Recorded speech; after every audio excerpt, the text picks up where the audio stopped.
We're going to be reacting to Mac Miller's new posthumous album, Balloonerism. You know, Mac Miller is a very, very beloved figure amongst not just hip hop fans, rap fans, just kind of music fans in general. He seemed to be like a genuine, endearing soul from his peers to fans and everybody in between. You seem to feel that and kind of get that vibe from him. He's something that like I also could feel from him, and like I was never the biggest Mac Miller fan when he first kind of was coming out and making his run, but I forget which album it was. Maybe it was it Divine Feminine, or maybe the one before that. One of those albums where he kind of took a major shift in turn in terms of like the music that he was making. He was able to hit these levels of soul and depth and just like vulnerability that I did not really know that he was able to reach or ever like expected to hear from him. It really took me by surprise. That kind of whole era and period really took me by surprise, and it became easily one of my favorite kind of projects and artists from that kind of current crop of artists popping up in hip hop. So I was very excited to kind of see and witness and be a part of like this new direction and future that he was building for himself musically. And then of course the very, very sad and untimely passing that took him away way too soon. He felt like he had so much more music to contribute to the world, and like it felt like things would just be much different if he was around, especially kind of in hip hop and the music scene in general. And he was like one of those artists that just felt wholly genuine. But you know, with that said, his family, his estate, whatever, they have been teasing this kind of posthumous album for quite a while. I've not really kept up with everything about it and kind of talking about the releases and everything that they plan on doing with it. But from everything that I have heard, the little bit that I had heard, it seemed to be like a genuine project, one that they were going to really put their all into and not just rush this out as a cash grab, as is, you know, is far too often the case when it comes to like posthumous albums and music being released after somebody's deceased. Yeah, so it's been like,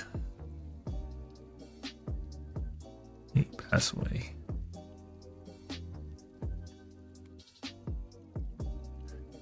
Yeah, so it's been about 7 years since 6 to 7 years since he passed away, and since we lost Mac Miller. And you know, you begin to wonder like how much music did he really have left, and if it's the music that he wanted released in the first place. That's always kind of a question and concern when it comes to these posthumous albums and releases. Like, yeah, okay, like he had leftovers, yes, he had verses, yes, he had unfinished tracks, but was this something that he wanted released to the public? Like, are you doing something that he would have wanted to do, or are you just doing this as a cash grab? Like, I understand there's fans and they always want more, but sometimes just life just doesn't work that way. But like I said, from everything that I've heard and kind of seen from this release up to this point, it seemed to be like a genuine effort and not just a cash grab, and looking to kind of like actually deliver a project that would live up to the name of Mac Miller and the music that he kind of like, the pedigree of music that he kind of like had left right before he, you know, passed away. But with all that being said, this is something that I'm, you know, pretty excited for and looking forward to reacting to. So without further ado, let's just get right into it. Mac Miller, Balloonerism, his second posthumous album, I believe the first one was Circles. And yeah, let's go. Track number 1, Tambourine Dream. Let's go. All right, very clearly an intro, kind of maybe setting the tone for what is coming next. Not really sure, but let's keep this going. Track number 2, DJ's Chord Organ featuring SZA.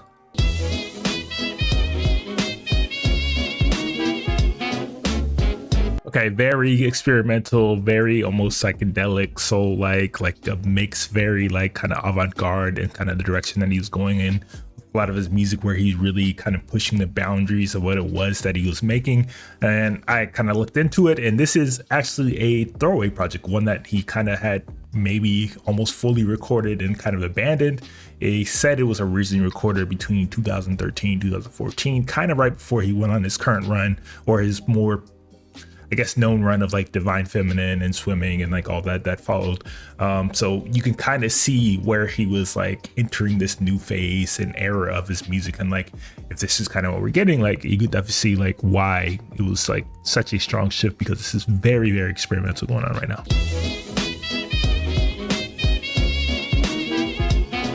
And this is kind of a perfect fit with SZA. Like, I know obviously nowadays SZA has basically become a superstar. She's almost like crossed over into like this mainstream pop star.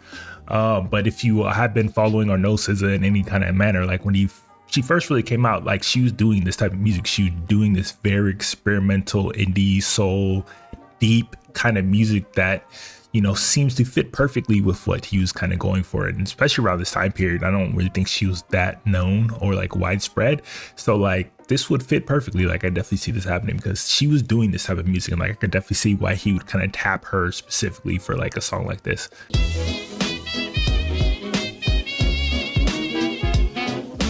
I mean, it's very, very out there, very experimental. I keep saying that, but that's like the only word that can kind of come to mind. Like he's got this crazy, jazzy, funky drum beat going on in the background. Then he's got these warbly organ synth sounds going on that sounds like it almost fit like something from Outkast's old album, if you know what I'm speaking about, kind of that era. Like it's very different, very out there, and like it's dope so far. It's definitely dope so far, but it's definitely different than I was kind of expecting.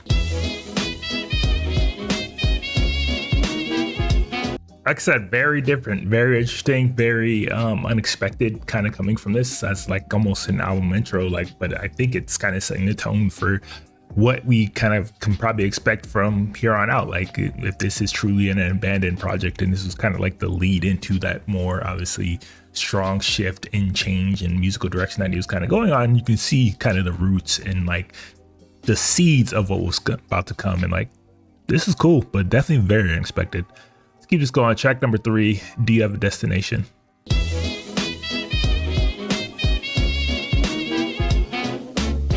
Again, very funky, very out there, very alternative. It definitely sounds and feels like this is something from his time period when he was working heavily with like Thundercat, which, you know, is probably a big reason why he did kind of go on this kind of shift and change and different direction in his music. Because when you work with like such talented out there artists like that, how can it not affect your music? But definitely feels like kind of from that time period. Again, very alternative, very funky, very soulful, and like very cool. Like it's definitely the seeds of what was to come. So, all right.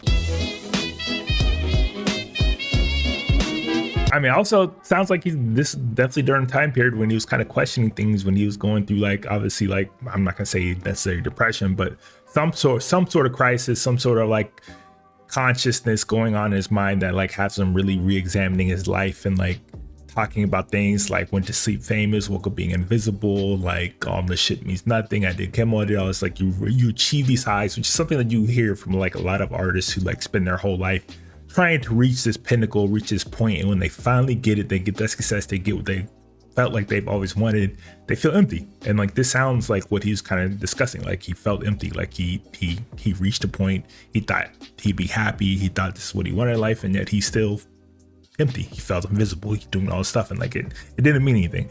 And it's something that a lot of artists that, you know, they struggle with and kind of go throughout their careers. And like, again, I think that's also why he pushed to kind of really show off and dove into the actual artistry of music and like the things that he was making, which, you know, it's cool to see and cool to kind of get this deeper look into like his mind state and what he was going on kind of like around that time period, 2013, 2014, if this is all truly recorded around then. I mean, cool song, very like experimental, almost very like not your typical kind of mainstream single or song that you would kind of expect, but like definitely like pushing the boundaries of what it is that he's doing, of the music, of the artistry, like how, I don't even know what you would kind of define this as. It's not just straight up rap, it's not hip hop, it's got a little soul, it's got a little funk, got a little jazz to it. Like it's very, very interesting stuff. And like you could definitely see the seeds of everything that he was kind of to come later on in his career. Dope. Let's keep going. Track number 4, $5 Pony Rides.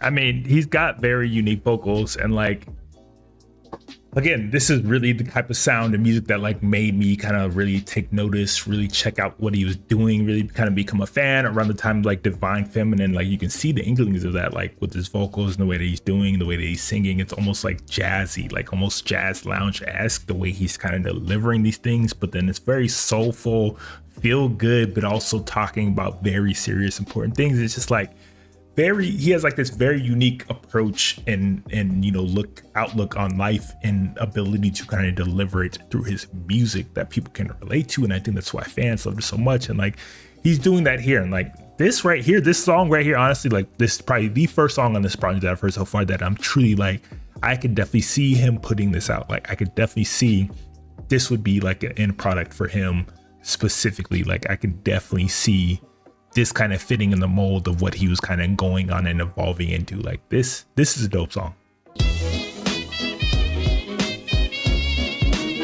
Like I ain't gonna lie. Like if you didn't know Mac Miller was a white dude, and like obviously you can kind of tell from his voice, but like if he had a voice that could like mask and kind of fit in, like you really couldn't like specifically say what race or skin tone he is, he could easily fit as like, a brother. Like the amount of soul he has in his music is very surprising at times. He was so different than like a lot of artists out there. A lot of people try to put him in this box or like in this category. It's like a white rapper, but like, how can you say that when you hear music like this? Like he is transcendent past that label, past those labels, past that kind of like box that people try to put him in. Like he's got more soul in a lot of his music than 70, 80, 90% of the rappers and artists out there today making music. Like he's able to hit depths that like, damn, he's definitely invited to the cookout.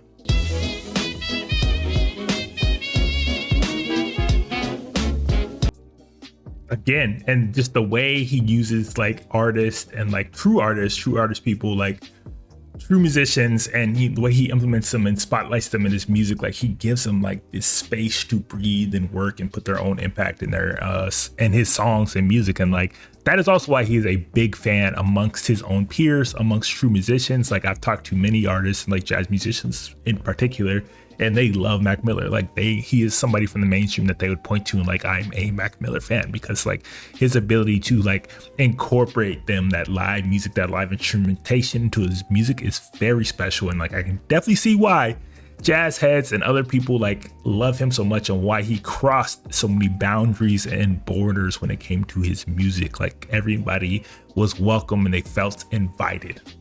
Dope. Like I said, probably my favorite song so far out of the first four that we heard. This one definitely feels like the most at home amongst, the Mac Miller music that I know, that I really love, that I would feel like this would be something that he would himself kind of produce and put out, and like he would be happy with. So that's dope to see. Like I'm digging this posthumous album so far. It definitely does not feel like it's just cash grab, which again is unfortunately the case way too many times when it comes to those type of projects. But let's keep this going. Track number 5, Friendly Hallucinations. Let's go. Came in for the answers, but left with a habit. Ugh. Like, I know he ain't the most rappity rap guy. Like, he ain't got the craziest double, triple entendres, ain't flipping syllables, metaphors like that. But the way he says things in the verses and like just the things that he delivers in his music, like they hit just as hard as anything that you would get from like one of those rappity rap guys. Like he knows, and he's very poignant in kind of the things that he says. And like, honestly, hearing this and him speak about kind of these type of things is clearly like kind of some drug issues, and like hearing him speak about it, like knowing how he passed is kind of sad, but like you can definitely see the seeds of like what was going on in his life.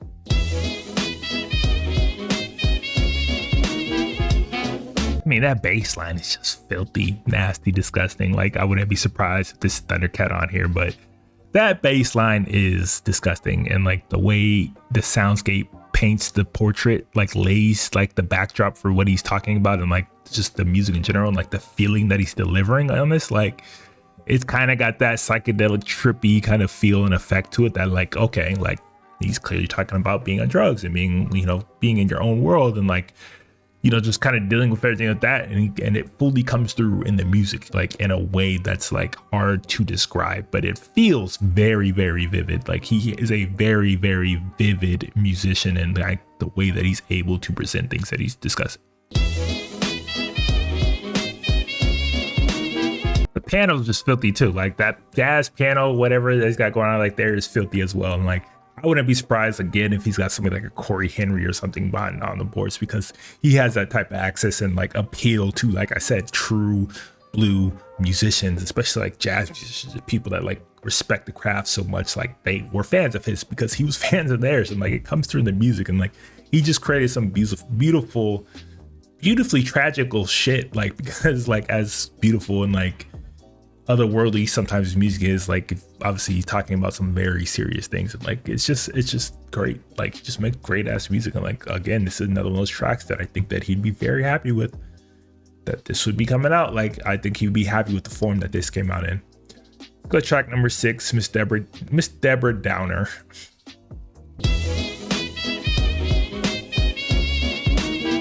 Again, like very eerie, very eerie hearing him speaking about pills and doing pills and stuff, turning powder, considering again the way he died is he overdosed, accidental or not. Like he overdosed, he was taking pills, he was doing drugs, like he's doing the exact things that he's talking about, downers, whatever. Like I'm not exactly sure which pills he was taking, but to hear him speaking about pills like this early on, like this 2013, he passed in 2018, so like to hear him speak about this kind of so bluntly and openly in his music, and like to fast forward to the way that he died, it's a bit eerie. And unfortunately in music is something that honestly happens quite a bit. Like Pac was talking about death a lot of times, like a lot of artists like talking about overdosing, about their death and like things leading to it. Like it has been something that has been a continuous kind of trend in music, especially hip hop. Obviously your art imitates life, so to speak, and like you're going to speak about the things that are like impacting you, that are like taking over your life, that are like becoming points of concern for you, or like or whatnot, just major aspects of your life. And clearly pills and drugs and whatever else was going on at the time was like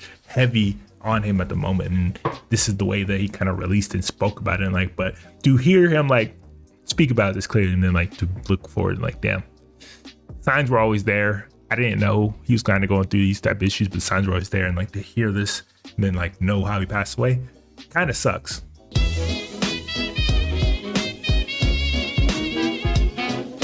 Only at the lows do I chase that high. Like I said, like he's a very poignant like songwriter. He's very open, very honest, like very vulnerable about kind of the things that he's going through. And it's like, all right, like sucks to hear, but it's very cool, and like very cool to see him being this open and honest in his music as far back as like 2013, 2014, and like see where it kind of came along. It just kind of sucks that it went the way it did. But again, vulnerability, openness, honesty, like it's been an aspect of his music, and it is why people kind of love him and relate to him so much.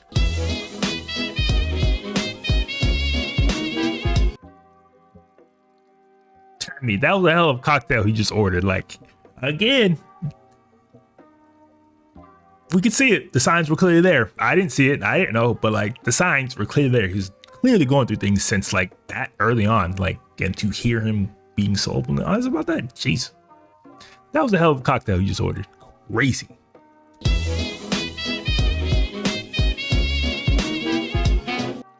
Very heavy so far. This is a very heavy, deep, dark, introspective kind of project. Honestly, I was expecting probably some little more upbeat, but like he's getting to the depths of his soul basically with this one. And I can kind of see why why this was kind of not put out or released or kind of abandoned, because this is heavy. This is some heavy ass shit. Pup is for real.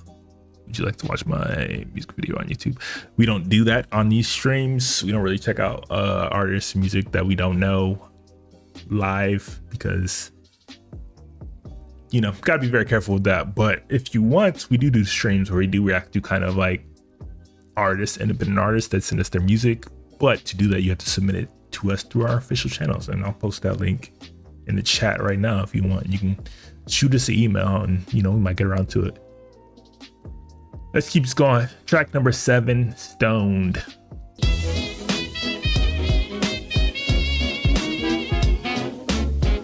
I mean, that guitar is nasty. The guitar is filthy. That riff is paired with that like knocking, continuous driving kind of drum beat is filthy. It's nasty. Like I feel like I've heard that riff before. I don't really know where, but if you know where, I might have heard that song before. Like if it is a sample of something, let me know, because it definitely sounds kind of familiar. But the way it's being implemented here with like this repetitive driving drum beat is filthy. I'm fucking with this one so far. I mean, again, some very deep, heavy lyrics being like spilled here. Can't run from a shadow, can't hide from herself. She's always feels alone when she feels sad when she's by herself. She's always by herself. Like, just some very kind of dark, depressing kind of lyrics and lyricism going on. So like, he's clearly going through something at this point in his life that was weighing very heavily on him, because all of these songs so far has been very, very heavy.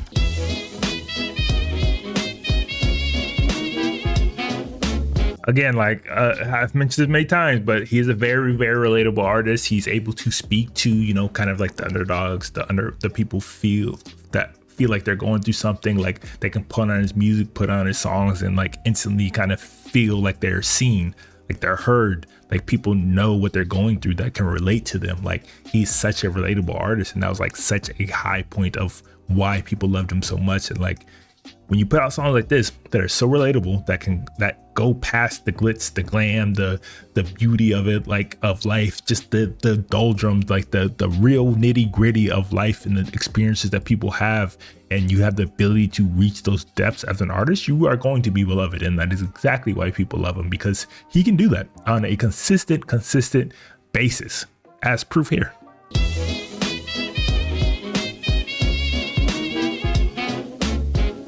Again, he's on this very serious path on this album. Like, this is definitely one that, you know, he was experiencing things in his life, things were going on. Obviously, something was weighing very heavily on him, because all these songs are definitely much darker than I was expecting them to be, quite honestly. Like, obviously, he has this aspect of him, and his ability and his music has always been like a part of this. But like, I've also known him to be like a very positive, upbeat, happy kind of persona, and like, this is not that. Like, this is, you know, this is him at what seems to be a low point, at least emotionally, and like, to reach depths like this, yeah, he was definitely kind of going through something. Let's keep this going. Track number 8, Shangri-La.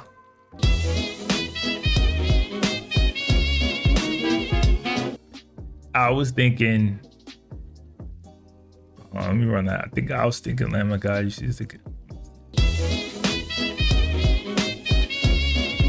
thinking Lamb of God. She's thinking Saint Laurent. Like, you know, I was thinking some spiritual shit. I was thinking about getting in touch with God, my spiritual side, and I was just thinking about some YSL, some Yves Saint Laurent, like some rich shit, some materialist shit. I'm trying to get spiritual. All she thinking some materialistic shit.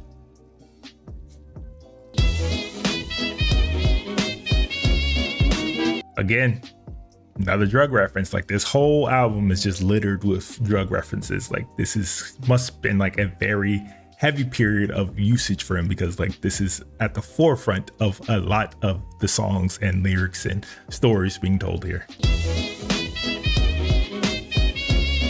Just how super is a supermodel.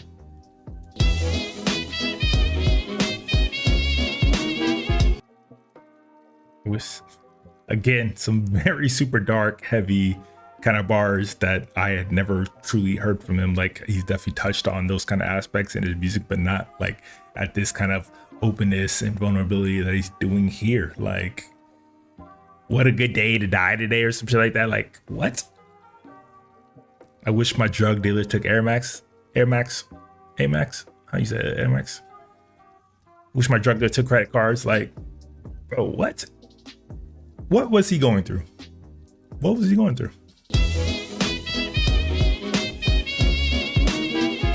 If I'm dying young, just promise you'll smile at my funeral. Jeez. Those are some tough, heavy bars to be hearing, you know, considering, again, that he died so young from overdose of drugs and shit. And like, to hear him like speaking about his imminent death so openly is always eerie. It's always a part of music that you will just never get used to, no matter how much you hear, because it's like, damn, clearly a cry for help at least. And just wish somebody could have like done something, because this is not, it's not how we wanted him to go. Let's just finish the last few seconds. I mean, it sounds just from kind of the song and the lyrics like this could have definitely been a true experience for him, because, you know, he was at a point in his career, in his life, that he was becoming much more well known.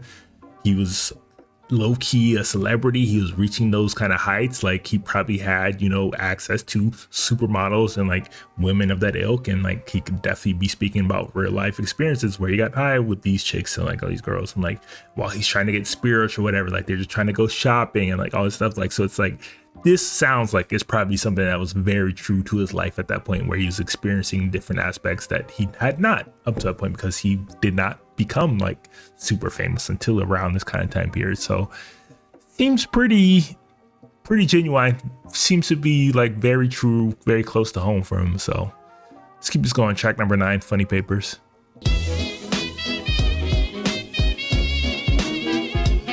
Hey, yo, this beat is a vibe, bro. Like, this beat is a vibe. This is just feel good type music, but it's like beautifully tragic songs and music, like as upbeat, as feel good as like the instrumentation sounds and feels. He's talking about some very heavy shit. He's talking about somebody who just off themselves, some banker or something dealing with money. Like, it's like some beautifully tragic shit. It's kind of like that dichotomy, like life and death. Like, it's so beautiful, but then so sad. And it's just like finding that kind of balancing act is something that he's been very good at, and like he's done once again. But damn,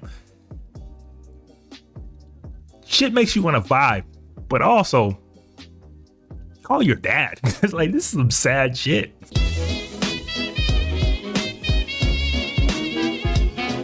Like the imagery in there, like just the imagery of the lyricism that he painted there, that shit, it was fucking beautiful. Like, again, not the most technically gifted or technically impressive rappers out there from like at that time or even ever in that kind of generation, but like in terms of painting portraits, painting pictures with your lyrics and your music and your songwriting, he was one of one. He was special in that aspect. Like, super vivid imagery, super vivid lyricism, smuggling constellations in your suitcase. Like, bro, what the fuck is that? Like, that shit is crazy. That shit is crazy, and deserves more respect when it comes to that aspect, because that shit was a bar, not a technically crazy bar, but that shit was a bar. That is poetry. He's literally writing and delivering poetry on the shit. Mistake, I misplaced all my marimbas. Like, god damn, bro, like imagery. That's a masterclass. The shit that he's painting here, boy, like, that is a masterclass. That's how you write. I misplaced all my, like, bro. The moon is wide awake with a smile on his face. I just smuggle constellations in my suitcase. Like, bruh. God damn.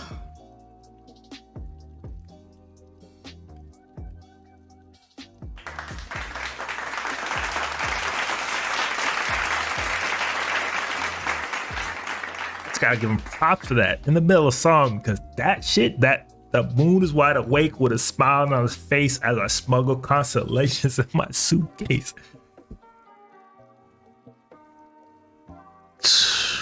Pen is underrated. His pen is underrated. I'm running that back again.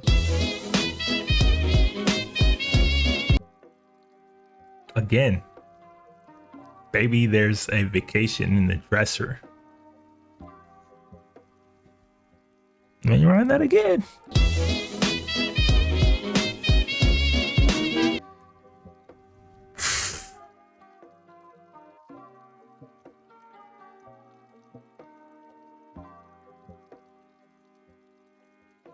Maybe there's a little vacation in the dresser. Like, yo, I got some shit for you. Like, there's some pills, some drugs, like, there's something, whatever there's in the dresser. Take 1 for the pressure, take 2 for your temper. Imagery, bro. That's how you create pictures with words, bro. Straight up.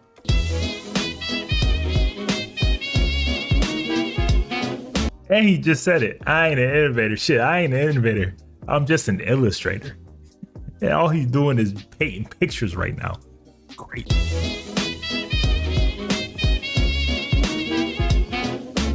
I mean, beautiful, absolutely gorgeous ass song. Production, everything was a vibe. Bass was crazy, piano keys were crazy. Just the soundscape was just lush, beautiful music, joyous almost, even though he again was speaking about some very dense, heavy things when you really kind of dig into what he's saying. But like the way he was able to paint pictures and portraits and just kind of like have his words jump to life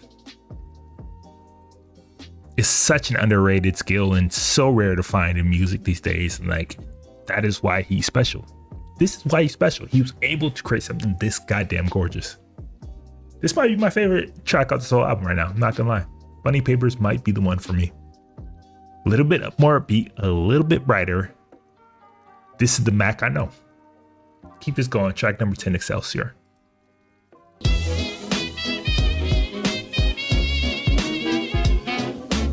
Again, his instrumentation, the way he's able to layer all these different elements of his music and sounds is just like, that is also why he's so different and just on a different level than a lot of people. Like, there's not many artists that were like as mainstream successful as him that can come to mind that can create such lush, dense, layered production and sounds as him. Like, very few artists can come to mind.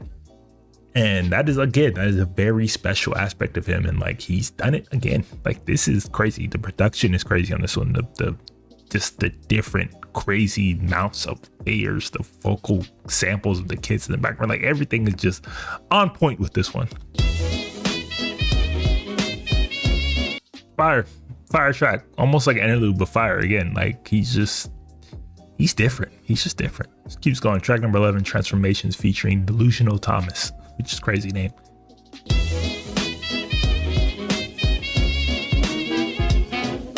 I mean, I'm assuming like Larry Fisher, was it Larry Fisher or Larry Fisherman? I think Larry Fisherman also kind of being like his alter ego. Is this another one of his alter egos, Delusional Thomas? I'm assuming it is because he's doing the whole kind of vocal change and whatnot.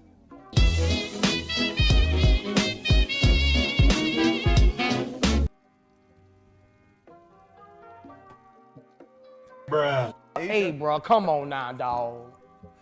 Come on, man. The bitch is like a bad fart. All she does is linger. Chat, is that a bar? Is that a bar? Let me know.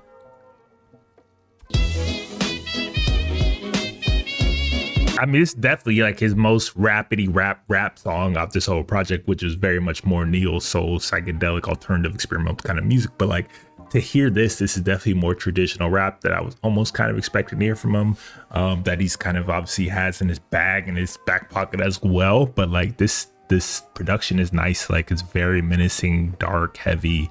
Piano keys are menacing and nasty. And just everything kind of feels almost kind of reminiscent of like Odd Future, kind of like Tyler the Creator Odd Future era, like that kind of very alternative rap, but very menacing, very dark, very like, very much the essence of hip hop still. And like, this definitely feels like the most kind of straight up rap offering that we've gotten off this project so far. Again, nasty, absolutely layered again, like just so many things going on in that production. If you really kind of single things out and really listen to it, like very deep again. Then with the production, this definitely is most straight up rap song. Like, he's just getting bars off, some very clever, like witty bars, songwriting that, you know, it's very different than everything I've gotten so far. But like, cool track, definitely feeling this one. Definitely kind of a nice little break from kind of everything that we've been getting. But like, this is a dope one. Keeps going. Track number 12, Mannequins.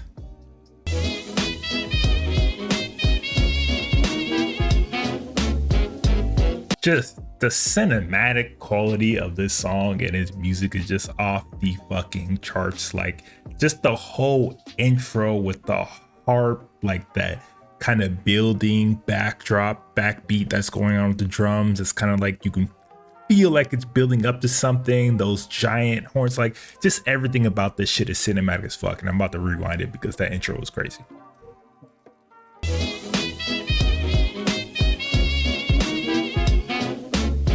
The way it builds up and then it kicks in with that just that like backing synth on top, like that shit is so cinematic. crazy.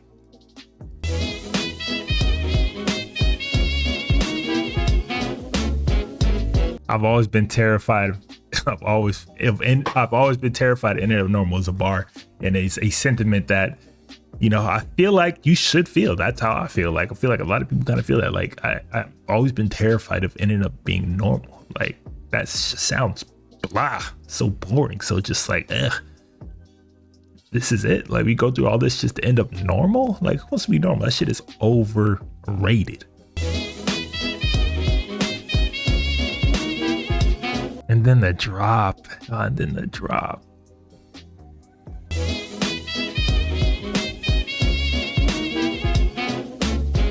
Damn. Feel like I'm seeing a light in the tunnel. What did I do? I'm dead. Like, again, just the impact, the feel, just knowing we know in retrospect how we passed, to hear him kind of speak these words almost into existence. It's just like, damn, this song is fire. Song is fire. Production is crazy. The whole build up, the harp, just everything about this is just cinematic as fuck, epic as fuck. Like this is one of those. This is a special one. This shit is a banger.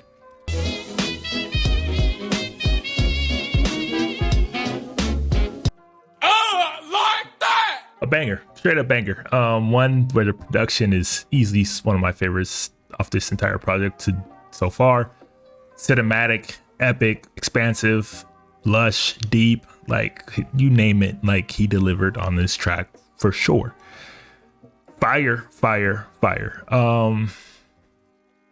Just two more. So we're gonna do the last two. Track number 13, Rick's Piano.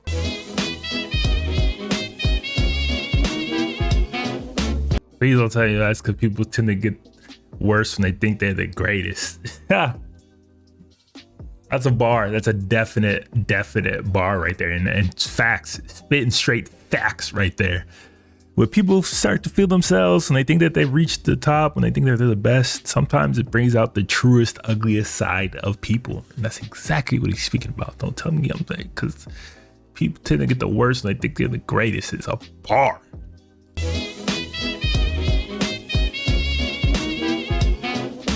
This shit is gorgeous.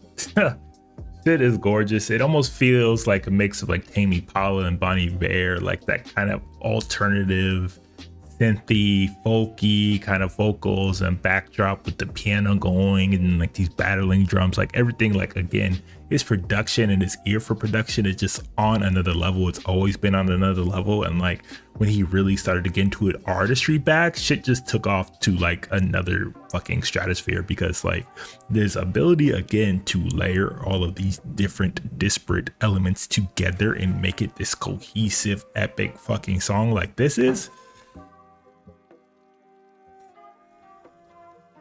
it just shows how far ahead of the game he was, how talented he was, how much of an artist he truly was, and just how much he's going to be missed, because I don't see many artists being able to reach these kind of depths and levels, not just in his music, but everything, and the songwriting and the production and like his delivery and like his relatability, like everything. He was the entire package. And to have lost him like that, it hits home. Like it definitely hits home when you hear him putting out shit like this 6-7 years later, even longer, because 2013, he was doing 2013. Crazy, bro.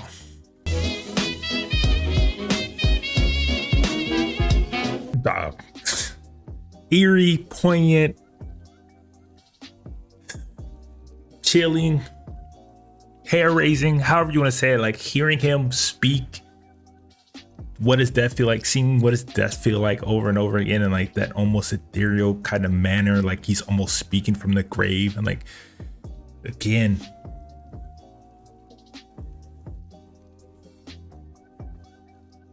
just different, man.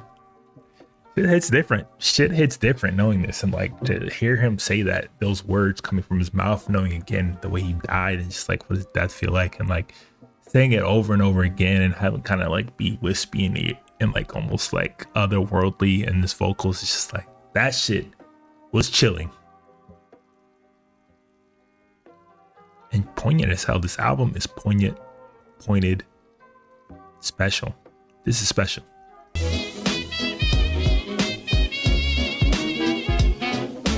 I mean, it just pulls me back to the words I've been saying since kind of the start of this reaction. In this album is just, this is beautifully fucking tragic music. Like, this shit is beautiful. It's gorgeous. It's undeniable. Like, the production is next level. The piano keys, the guitar, everything going on. Like, that shit is like otherworldly. Like, you get lost in it emotionally.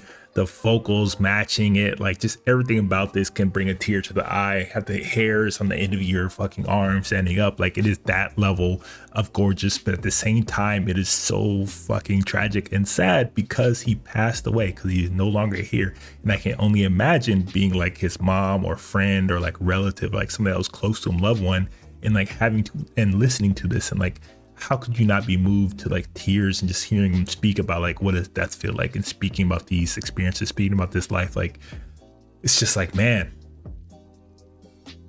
shit is beautifully tragic ass music, and it just hits different. Again, it just hits different. Like, you don't hear this type of music being put out from people on the regular. Like, this is next level shit. He was a next level artist, and he had ability to hit these depths in the soul that are just like gut wrenching to hear him kind of speak like that, but it's also fucking beautiful at the same time. That's why people love him. That's why people love Mac. Keep us going. Track number 14, Tomorrow We'll Never Know, the last track of this project. Let's go.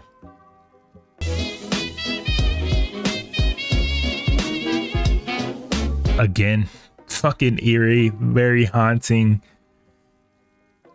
with like the kind of distant sounds of like kids, phones, people speaking in the background, almost as if he's like in this other plane, like this other like existence, like no longer here on this earth, but speaking from like almost a spiritual standpoint, that is speaking to us, singing to us, but not actually there with us. Like, that kind of mix of this song is really bringing like that eerie ass feeling out of it, and it's just like, it's got to be very intentional. It's just like, man, it feels like he's like speaking from the grave on this one.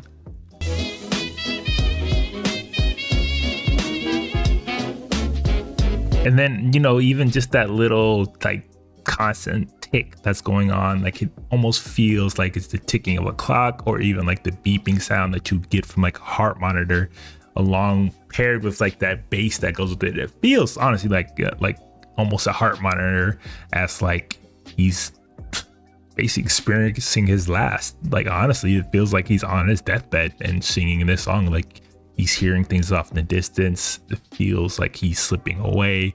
You're hearing this beeping sound, like your heart is just fading away. Like, it's just like, it's giving vivid imagery of that.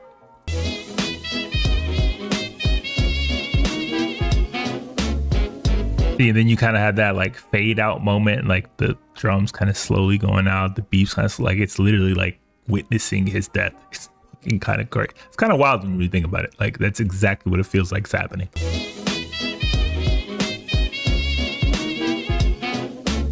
Like, it literally feels like we are experiencing his death. Like, that's what it feels like. Again, like that beeping in the heart, like that pounding rhythmic drum he had going on. It felt like, you know, like your heart monitor, or just your heart kind of like slowly fading out as you pass on to the other side. Like, your phone is ringing, you're not there to pick up, there's nobody on the end of the line. Like, everything feels off into the distance. Like, it really feels like you're like experiencing his passing, like firsthand in song, which is fucking crazy.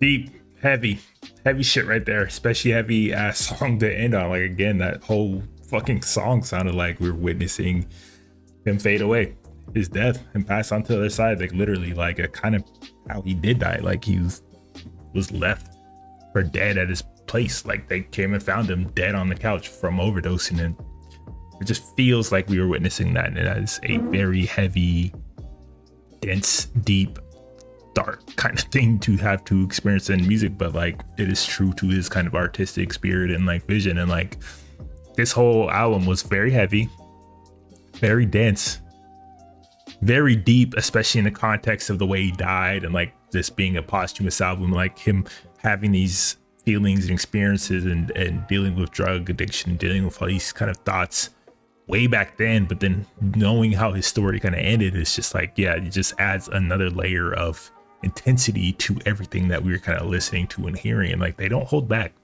They did not neuter anything here. Like they went for it and they put it all out there for, you know, artistic integrity purposes, and I think it lived up to that. Like I think that this would be an album that he'd be very proud of, that he would kind of look at fondly and would love.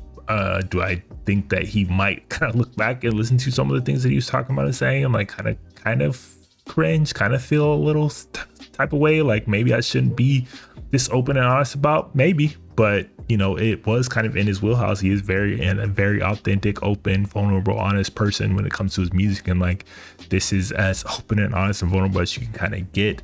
He's speaking about death, he's speaking about drug addiction, he's speaking about, you know, struggling with fame. Like these are all things that very clearly, honestly, like looking back, that he was having problems with, and like him being as open and honest in this is, it's rare, but like it's very refreshing. And then what you add on top of that, his artistry and the music and the production and the level of musicianship that he brings to his own music, and like that's very different than what you kind of hear from most kind of like mainstream artists or like rap or hip-hop artists as he is considered.